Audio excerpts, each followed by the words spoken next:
नमस्कार दोस्तों, दृष्टिकोण में आपका स्वागत है और मैं हूं आपके साथ दुष्यंत चोपड़ा।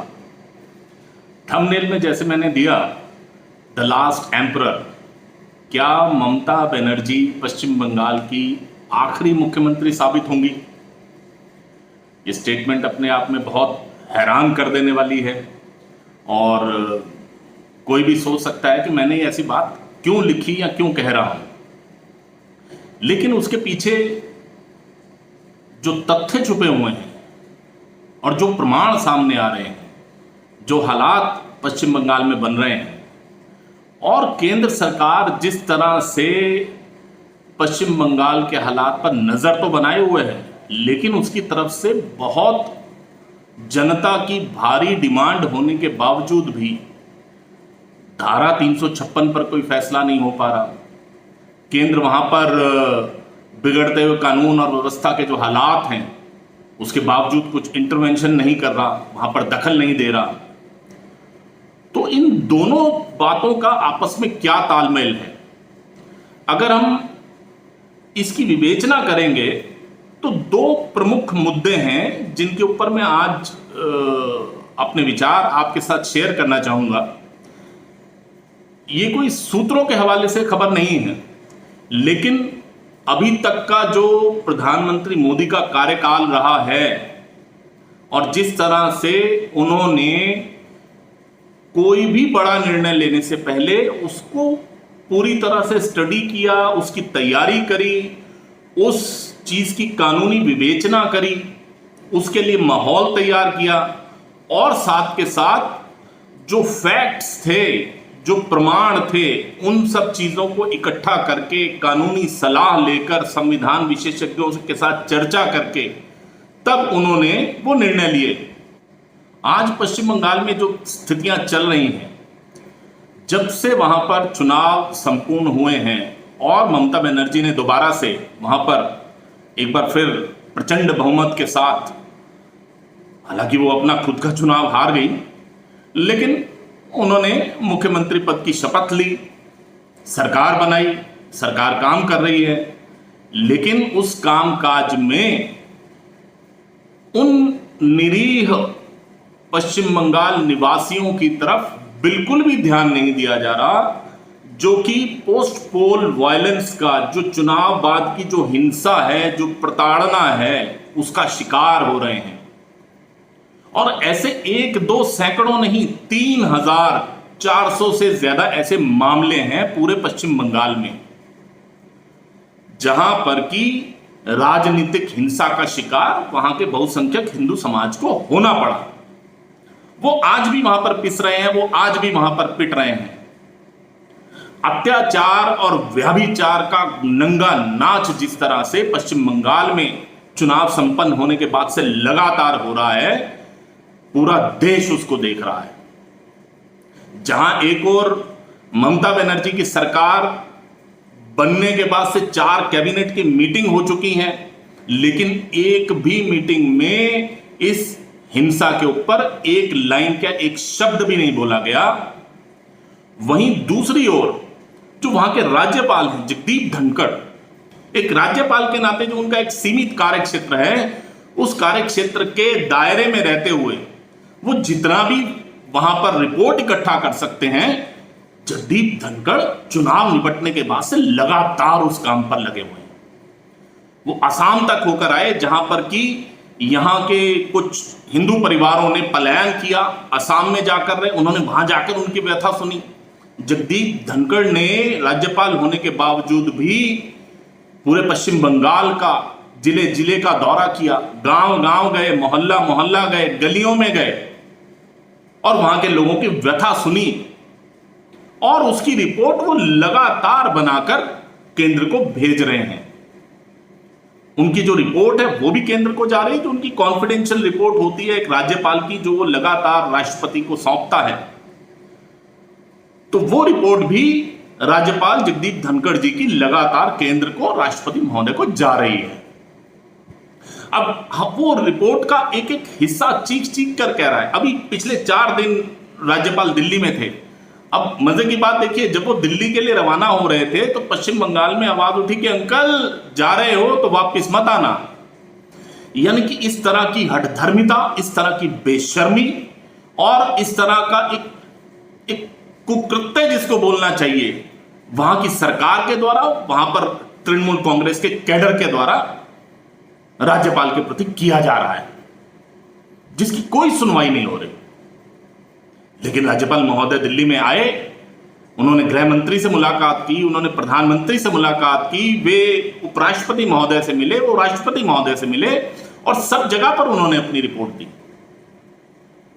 और ये रिपोर्ट केवल ऐसा नहीं है कि राज्यपाल महोदय ही रिपोर्ट दे रहे हैं, यहां से जो एक फैक्ट फाइंडिंग कमेटी बनाकर वहां पर जिसको भेजा गया सुश्री मोनिका अरोड़ा जी के नेतृत्व में, उसने भी वहां जाकर बहुत से लोगों से बातचीत की और बहुत ही एक डिटेल्ड रिपोर्ट मोनिका अरोड़ा जी की जो कमेटी है उन्होंने केंद्र सरकार को सौंपी है। यही नहीं, गृह मंत्रालय में जो मिनिस्टर ऑफ स्टेट हैं वो खुद वहां पर गए, गृह मंत्रालय की कई टीमें वहां पर गईं, उन्होंने वहां जाकर बहुत सी रिपोर्ट इकट्ठा करके जो फैक्ट्स हैं वो केंद्र सरकार के सामने रखे हैं।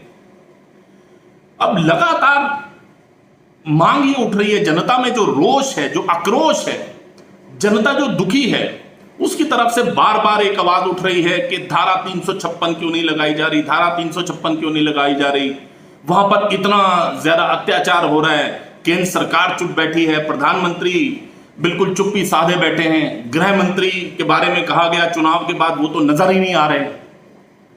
लेकिन जो प्रधानमंत्री मोदी का काम करने का स्टाइल है, जो उनका तरीका है, और उनके साथ जो गृह मंत्री अमित शाह जी हैं, उनका काम करने का जो तरीका है वो तरीका कुछ इस तरह से है कि ऐसा कोई भी जब एक बड़ा मैच उन्होंने खेलना होता है तो वो कभी भी सामने वाले खिलाड़ी या सामने वाले की टीम की पिच पर या उनके मैदान पर नहीं खेलते।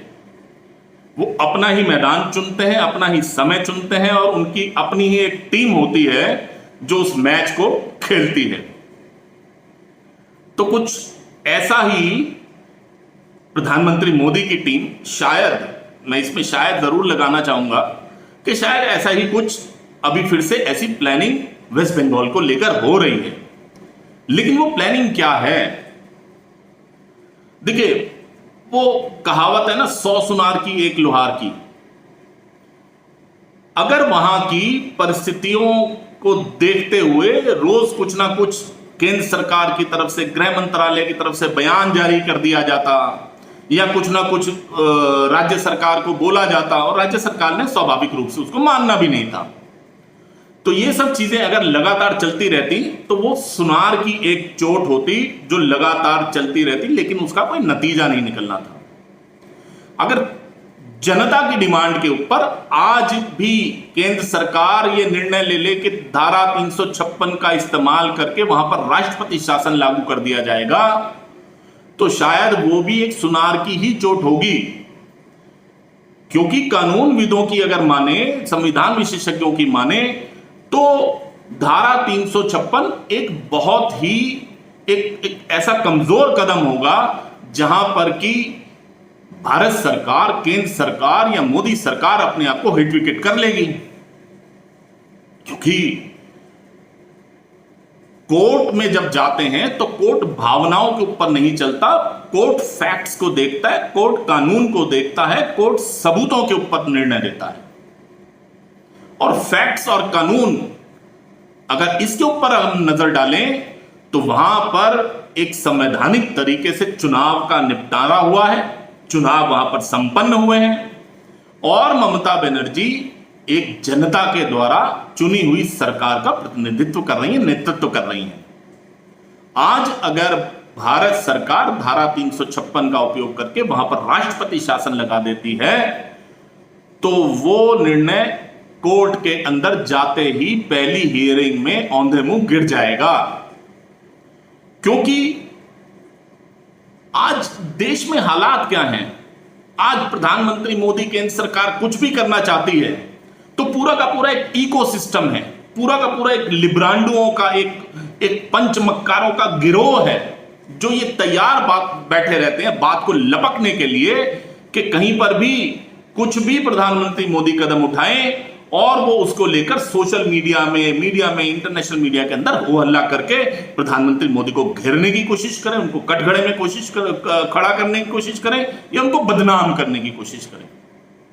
वो लगातार उनके ये कुत्सित प्रयास जारी हैं।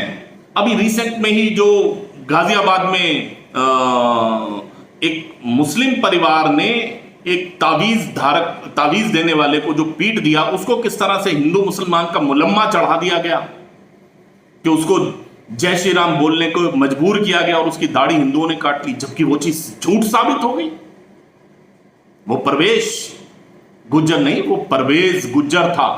यानी मुस्लिम परिवार ने ही एक मुस्लिम व्यक्ति को किसी भी वजह से मारा। वो एक आपसी मामला था, उसमें कोई हिंदू मुस्लिम एंगल नहीं था। तो ऐसे हालात में भारत सरकार कैसे धारा 356 का उपयोग करके पश्चिम बंगाल की चुनी हुई सरकार को हटा सकती है, गिरा सकती है, राष्ट्रपति शासन लगा सकती है? वो वाकई में एक कमजोर कदम होगा। लेकिन प्रधानमंत्री का तो अपना स्टाइल ही अलग है।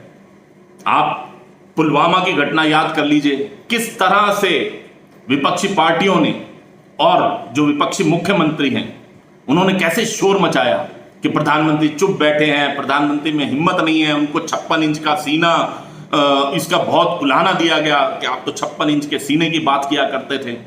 लेकिन प्रधानमंत्री मोदी ने पुलवामा मामले में भी पहले पूरी तैयारी करी। वो भावनाओं में नहीं बहे। उनका निर्णय दृढ़ निर्णय होता है, उनका निर्णय फर्म डिसीजन होता है। वो जो करते हैं पूरी तैयारी के साथ करते हैं, पूरे कन्विक्शन के साथ करते हैं और ऐसा प्रहार करते हैं कि सामने वाले को चारों खाने चित्त कर देते हैं।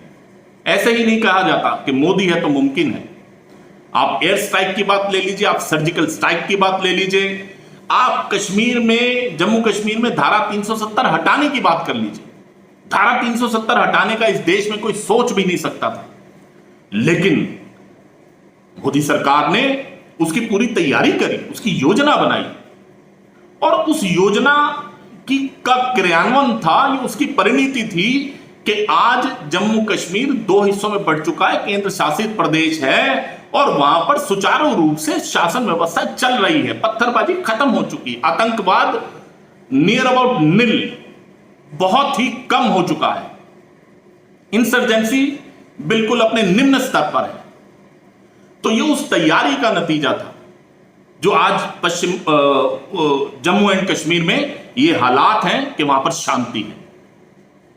तो क्या कुछ इसी तरह की तैयारी केंद्र सरकार पश्चिम बंगाल के लिए भी कर सकती है? अगर देखा जाए, भारतीय संविधान के ऊपर नजर डाली जाए तो हां, बिल्कुल निश्चित रूप से कर सकती है।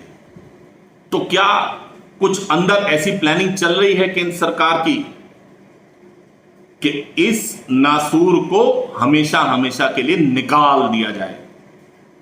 ये वहां पर जो अलग राष्ट्र, अलग देश बनाने की कुछ से चाल चली जा रही है कि पश्चिम बंगाल को कुछ ऐसा किया जाए, कुछ ऐसे हालात बना दिए जाएं कि वो भारत से अलग हो जाए।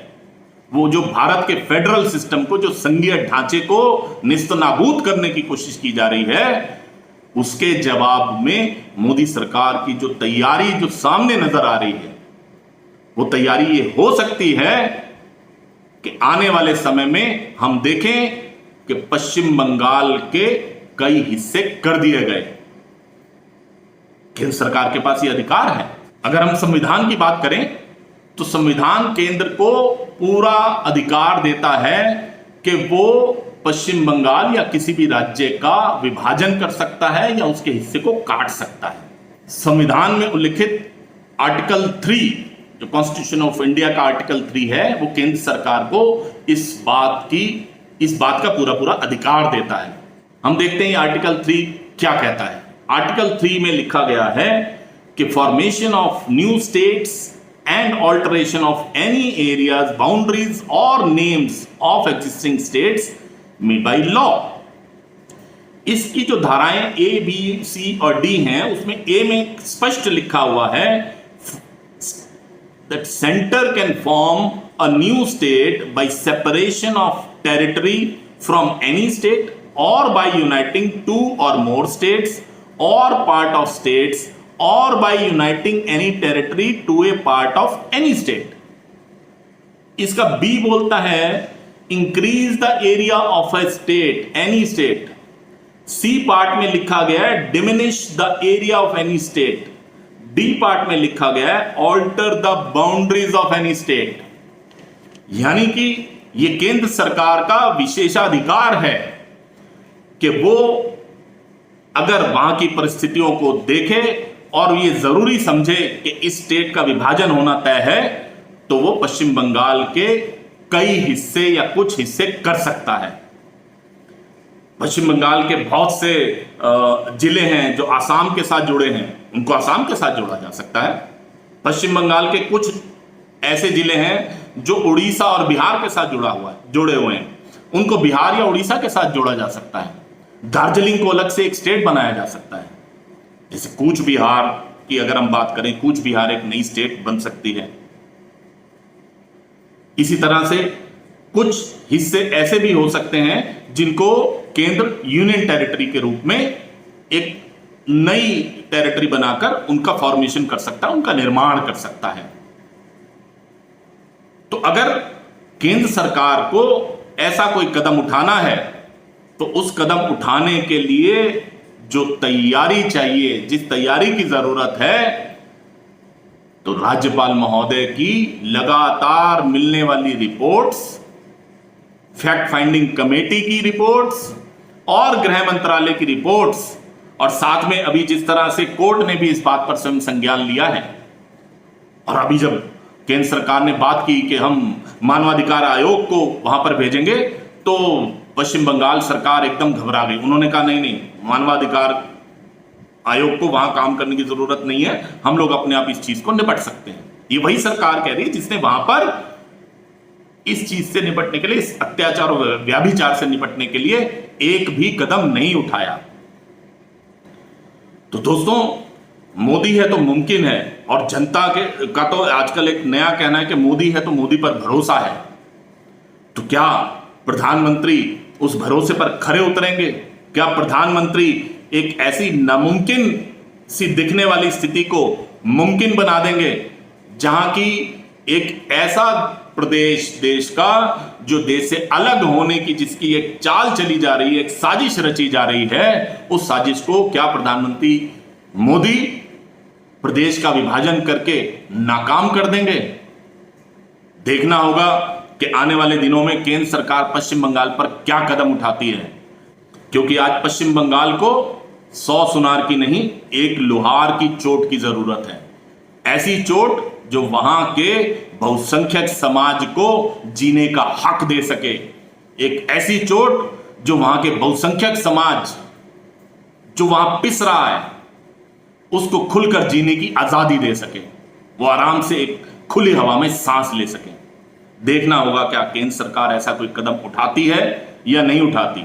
अगर पश्चिम बंगाल का विभाजन हुआ तो जैसा कि मैंने टाइटल दिया, द लास्ट एम्परर, यानी कि ममता बनर्जी पश्चिम बंगाल की आखिरी मुख्यमंत्री साबित होंगी। हो सकता है हम आने वाले दिनों में इस बात को सत्य होता देखें। आपको आज का विवेचन कैसा लगा, हमारा विश्लेषण कैसा लगा? यह पूर्णतः एक राजनीतिक विश्लेषण है, कोई भी सूत्रों के, खबरों के ऊपर आधारित नहीं है। ऐसा हो भी सकता है, ऐसा नहीं भी हो सकता। आपको ये वीडियो अगर अच्छा लगा हो तो कृपया वीडियो को लाइक कीजिए, शेयर कीजिए, कमेंट कीजिए। आपके कमेंट्स का हमें इंतजार रहेगा। और साथ ही अगर अभी तक आपने हमारे चैनल को सब्सक्राइब नहीं किया तो कृपया चैनल को सब्सक्राइब कीजिए, ताकि हमारे हर आने वाले कार्यक्रम का नोटिफिकेशन सबसे पहले आप तक पहुंच पाए। बहुत बहुत धन्यवाद दोस्तों।